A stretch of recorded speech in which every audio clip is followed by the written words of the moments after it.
We're going to touch on a little bit before the animals come on maybe ethics of a judge. And some of these things are as I say and not as I do. I'm not the most organized person in the world, so when I get asked to judge a show, it's great that I have an incredible wife that she'll mark down the date and everything, but sometimes I don't do that. And as advice, when you get asked to judge a show, put it somewhere, mark it down so you don't miss that event or forget that event. I've been fortunate enough to judge for, I guess it's pretty close to 40 years, a little more than 40 years. I started judging when I was 19. I did my first show. And when the show asked me, official letter, they thought I was a man of 40 years old. So when I showed up and I was judging the young people that were older than me, it was pretty, when I saw that, I'm like, wow, this is kind of scary. But the big thing, I guess, is when you're judging, try to have the most confidence you can. And by that, I mean there's a fine line between confidence and arrogance. So you want to be confident, but don't look, in English we call it cocky. Don't look cocky. Just be yourself with the people. Be nice with the people in the ring. Don't give the impression that you're this scary guy or scary person, but be confident, but friendly. Then we'll touch on the day you're judging. You should dress up a little bit when you're a judge. I think you should be recognizable to the exhibitors that you're a judge, and not just be maybe wearing jeans and a t-shirt. You should maybe have, it doesn't have to be a tie or shirt depending which country you're in, but at least dress up a little bit so they say, oh yeah, that's the judge. I've been lucky enough that this would have been the 32nd country I've judged in the world. And there's one country I've gone 25 times. And every country is a little different. Some countries I go, it's very official. In some countries I go, it's a more relaxed. And I guess through the years I've learned that. And for anybody who's going international judging, I always try to check before what it is like there as far as the judges are expected, what they're expected of. So if I'm going to England, I know it's very official. They don't want you to see anybody except the day you arrive to judge the cows. I go to South America, they want to take you out for dinner, meet all the exhibitors, have a few drinks. It's just a little different. So I try to fit in whatever country I go. The day of the show, try to arrive at least 30 minutes before you're judging that show. So you have time to talk to the people in the ring, how to set it up, where you're going to stand to give your reasons, all that stuff. And that's, I've cut it close a few times. Sometimes you end up being delayed in traffic and delayed. So I always try now to leave myself lots of time to get there and plenty of time before the show. And one thing, when you do start judging, and you've judged some shows, try never to look to the crowd. Try to just focus on the ring, because if you look at the crowd and you see somebody shaking their head no, and it just takes away your confidence. And so you're the person judging that day, so just ignore what the people on the outside are acting like, and just go ahead and place them the way you see them. And keep your confidence.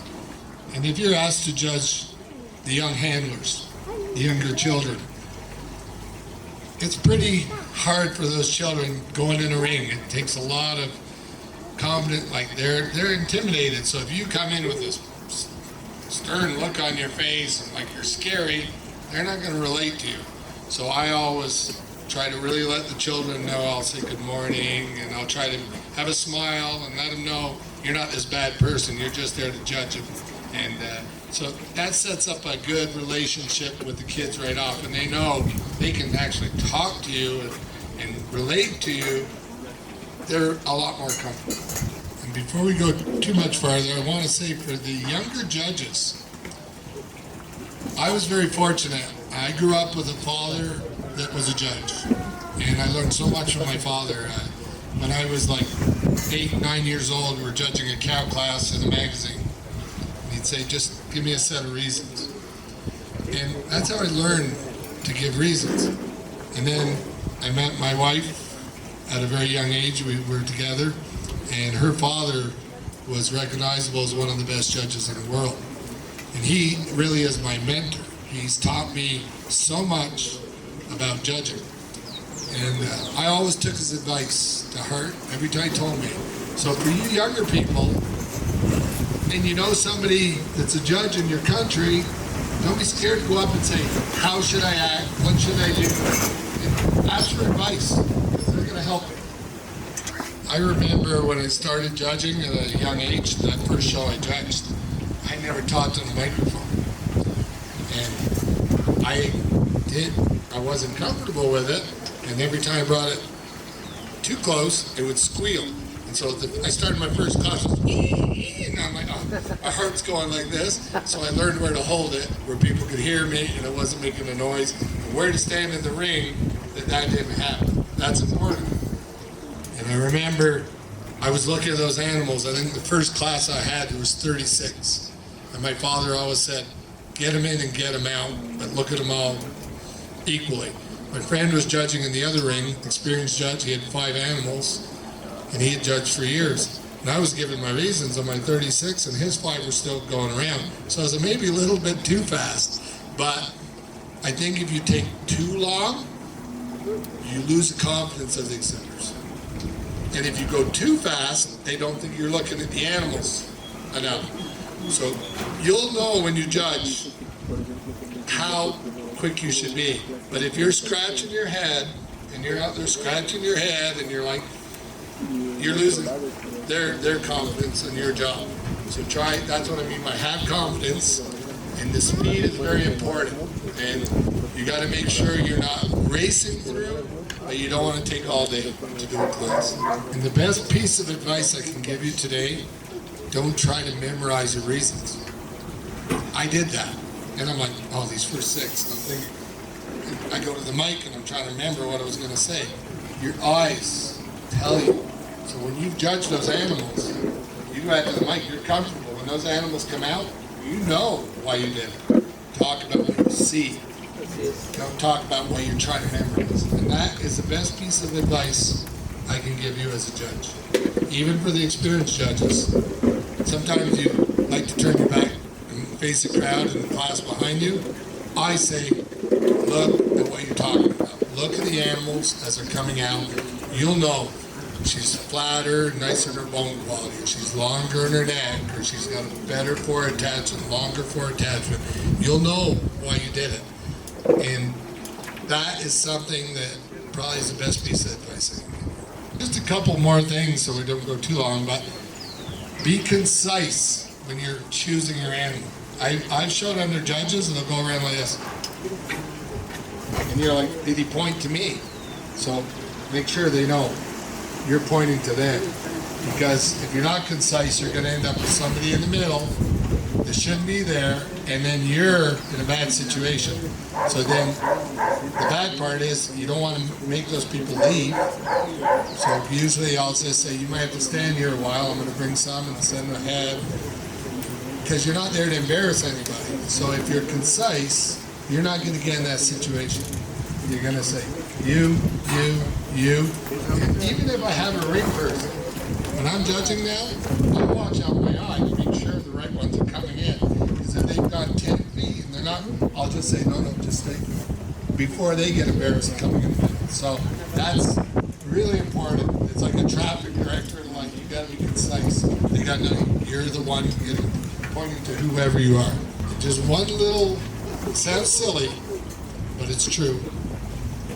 Wear something on your feet that looks proper, but it's comfortable. Don't do like I did. I judged World Dairy Expo the first time. I did 2 breeds, so I judged 900 animals, and I bought brand new shoes. My wife had to pull them off my feet at the end of the day because I had blisters on my toes because they were brand new. So wear something that you know is comfortable on your feet, because you're not going to be in the middle of class and, oh, my feet hurt. You don't want that. You want to be focusing on the cows. So that is a silly little thing, but it is a very important thing. And the other important thing is when you're judging, and they'll happen in North America sometimes a lot at the bigger, stronger shows, but it can happen in your own country. There's a cow that might have been grand champion at 4 or 5 shows, and you know she is, and you're judging that show. Forget about that. Forget about if she was grand champion. You're there to place them that day.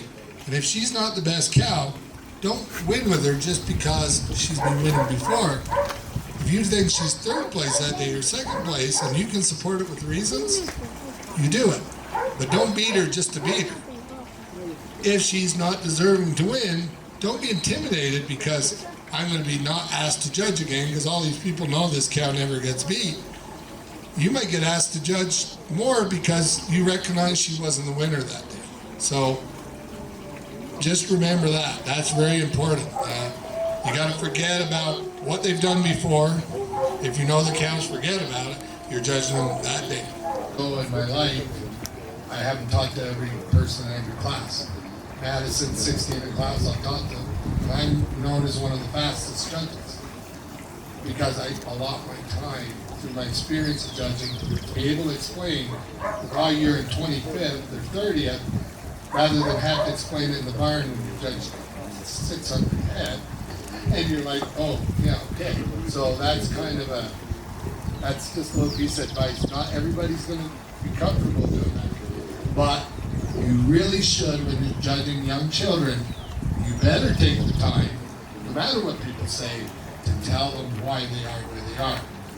And that is very important. And if it's a really young class, being tall, I'll even get on my knee and relate to that young showman so they don't feel intimidated. If I see them starting to cry, I make sure I say, you did a great job. You could be up the line very easily. It's just that little thing. I judge young people to make sure they don't cry. So you don't want to be there, I didn't like your cat, she's really bad, and then they start crying. And that's not what you want. You want to make them feel confident to come back to you again. So if you've got a large class, this will be my last thing, a large class of young people, and there's like 25 in there. Those last 5 or 6, that's pretty scary to think you're yourself, I'm going to be the last place. I'll usually just say, the last 6, just come on in. Just come on in the middle. And I'll go down and talk to them and say, you're all equal here. You just need to improve in these things to be up the line. So that one standing on the end doesn't say, well, I was last. Oh, we were all kind of equal in the bottom 6. It's just a good piece of advice to young people to not pick on them when they're down in that end. You got to make them feel that they're all about equal right now. And that's the way I try to do it. If I only got a class of 5, it's not the same. And when you got a class of 30 and they realize they're going to be at the bottom, they're feeling pretty bad. So I always make sure the last 6 or 7, I'll just signal to line up. We're going to go on to the cow and what we're looking for when I'm judging. And so first of all, when you're judging, you see the animals come in. I don't like to stand and look at them this close. I look at the back. And if you're watching them come in, the farther you're back, the better you get to see them. And so I'll kind of look quick, and the next one's going by, and I look quick. And I can tell right off, yeah, that one's going to be right there, that one's not. It's just I'm used to judging, and I know what I'm looking for. So the first thing, just when I was talking to you guys, this cow was standing there, I looked at her chest, I'm like, wow, that's a good example of a good cow in this country. Look at the width of her chest. So, and I go in close looking at the cow, and I looked at the side profile. When I come around, I'm checking that out. Man, that cow's going to do pretty well if everything else is right. She's got a wide, stand wide in the front. She's got it. And I think in this country, that's very important. When I'm judging, I always have a pattern. And at the end of the show, people know what I want. And I want balance. My balance, it's the rib structure. The cow's got too extreme up to the front. It looks like she's going to tip over. The forerib, the rear rib. She's on her top. No, she's balanced from the front to rear. This is a very balanced neck. Look, very balanced neck. And that's what I want at the end of the day when I'm doing the show. I don't want to count very low capacity, linear top, or not the rib structure I like. But then you get the situation where a cow will have a great mammary system, not capacity. You gotta admire the mammary system, so you don't just put that cat down hard because she's maybe lacks a balance. She might fit in third or fourth in the class. So I like the cow balance, and that's one of the first things I notice on a cow. And I look quickly across the ring and I say, well, look at the neck of it. Long dairy neck, dairy head, balance, feet, legs look great, chest looks great, and I look at the mammary system. So I'm feeling pretty good already when I'm going on to look at the next cow. I already got a really good cow. This guy walking first, I got that.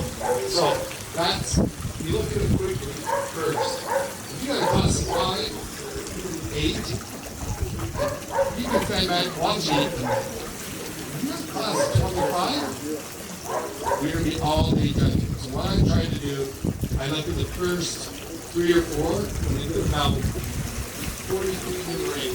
I'm already walking around, checking the width of the chest, checking the forehead, rear flank, forerunner, leg. Put this cow down, I'm on to the next. And I go to the side, I look to the side, go to the front, go around the side, back to the rear, and I might do 5.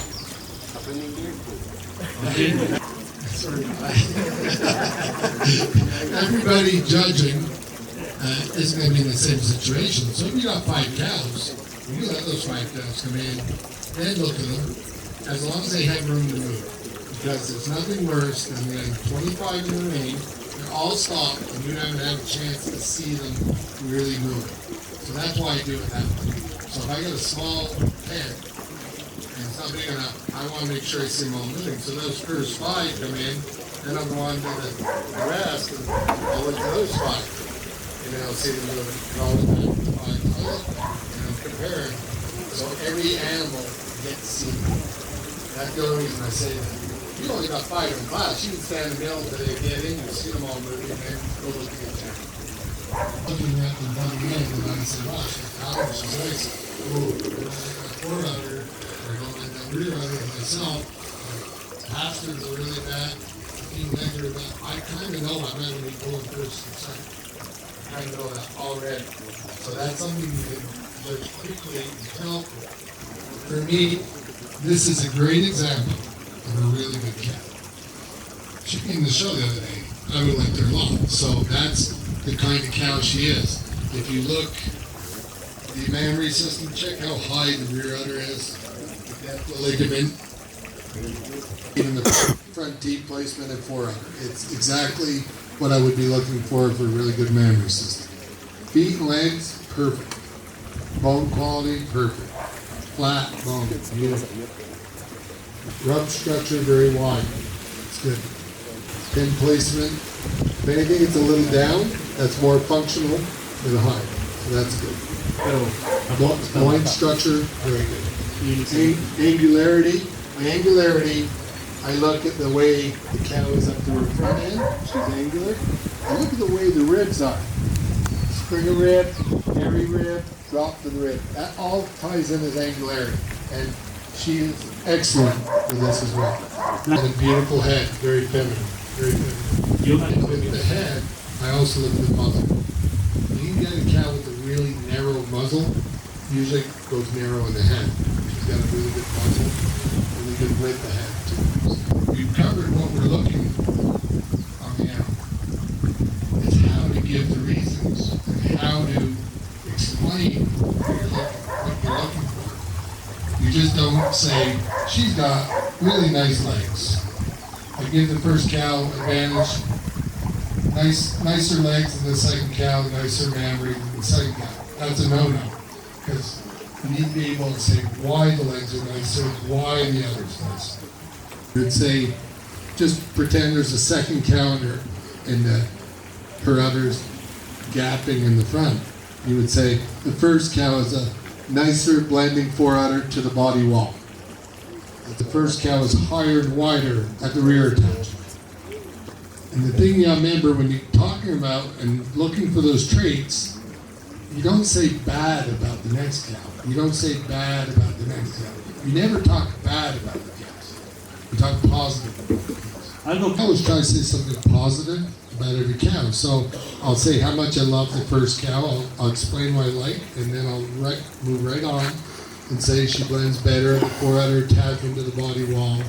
She's flatter in her bone quality in her leg, or she's stronger in her pastern. 3 reasons. That's a lot. That's enough. You don't have to do 10 reasons per cow. Pretend there's the same cow. I'd say this first cow, she's longer in her 4 udder, she blends better body wall, she's flatter in her bone, over this really nice dairy cow we have in second. So I've already noticed the second cow's dairy. And I've said why I had the first cow with this. And then I would say the dairy cow in second has the advantage. She's wider in chest over the deep rib cow we have in third. I always try to talk positive about each cow below, but give the right reason why you're eating it. You've only got 5 cows, and you get down to your 5th cow, the 4th over 5th. You can say the cow in 5th, I recognize she's very angular. I just like to give her more width of chest, more depth of rib, but she is a very angular, very wide-chested cow. You can say something positive you can find on the last cow, because that farmer standing in the bottom, and if you say, I got the 4th cow with a very bad cow in 5th, that's not good. You don't talk that way with your judge. So you need to be honest, but concise. It's any judge's dream to find a cow they absolutely love. And if they can't walk through the first class or second class, I already said, well, I'm pretty safe. I got a really good cow at the end of the day.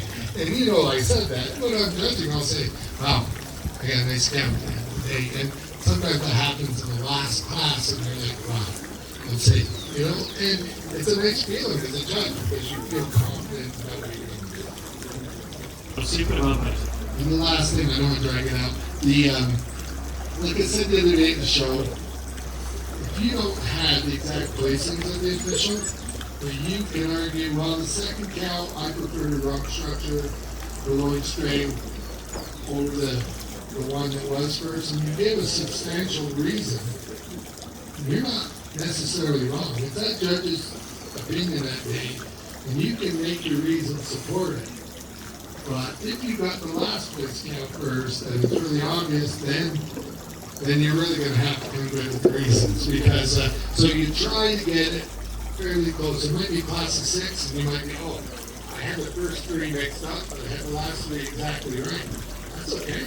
You're not losing a lot of points. As long as you gave the reason why those first 3 were the way they were. When I'm judging, I'm always thinking, this cow is my pattern. That's what I like. So I'm comfortable with that. But somebody might be comfortable with a cow without as much capacity, but I have a hard time to win shows with a cow with capacity. So other legs though, that's very important. So you could have a cow with great capacity, but probably with other legs. You're better to go with good capacity than a bad other legs on the same cow. So you gotta weigh it out. I mean, it's just it's an opinion on the day.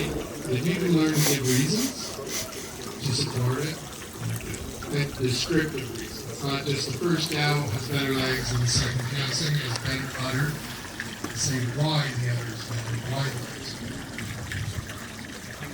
Next thing I'll say, and it's not really descriptive about the cow.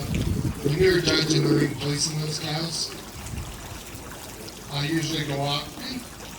I mean, I should say this, but in some countries, you know, the certain showmen, dark eye, and they're not happy, no matter what. And that can take confidence as a young judge. So if you don't have the problem with that, don't even look at the face on this guy first.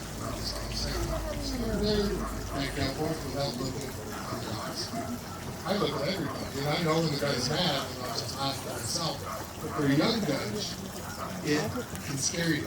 So for a young judge to come along, you're going to give the reasons after anyway. So if that one person's like this, it can take it off. So just, if you're worried about ideas, this gal, move on. You'll get the reasons after. That's it. If one guy's always showing great cows and he comes in the ring, don't look what he's showing. You're looking at the animal, you're not looking at the showing. So it can be somebody that doesn't even show well has the best cow. You're scared to win with that cow. You forget about these. Just replacing the cow. Es importante. As far as the confirmation part, udder and legs. Udder and legs is very important. Including with the chest. Those three things are very important. I always find it hard to judge as a percentage when I'm judging. Percentage in your classification, as a judge, I mean, if the udder's a great udder or a really good udder, if it's good enough to be up top. But if it's not a good udder, it's probably, I don't really, but if I get a cow with really not good legs and not a good udder on the same cow, she's not going to be in the top end, I'll tell you that easily. And as far as the memorizing part goes, when you're at university level, you do go to classroom. So you got to do that in that situation. When you're a judge at a show, like a big show, I give the advice, let your eyes do the talking. You've seen those cows.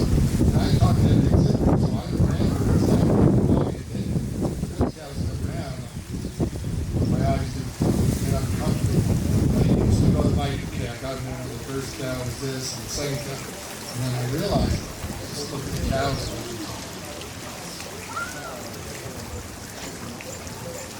Oh yeah, the last place, there's an obvious last, you really should have it in last. I really make sure each class I'm trying to have the right obvious last place. Because if there's three cows and they're all kind of close, and you're not sure, what weighs more in your mind?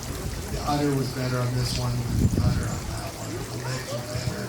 That's why she's third. It's like, but if you got obvious last, try to make sure you got the obvious last. I really don't change my settings because confirmation jumps up. Because if you got a cow with on grass and she's not as deep, it's probably because she doesn't quite have the right rib structure. I've had cows that are grass. My cow's grapes. I got great cream on all those cows. And the cow with a natural rib structure, it's natural, even though she doesn't eat any most of the grass. So, I mean, if you're in a country that all the cows are in the same condition, you're going to see the same thing. You're going to have this one cow maybe walk in with that beautiful structure, great big legs, even though she's not had any hay, she's a great cow. I mean, I still look for the same pattern every country I go.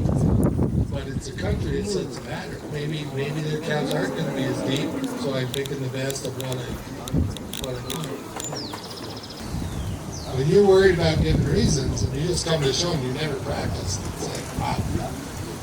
You could be milking cows in your barn and say to yourself, oh yeah, this cow's deeper, her rear flank, or that cow's better, longer, better forerunner attachment. Let you practice reasons. I've milked cows before, saying in my head why I'm doing it. So that's important practice.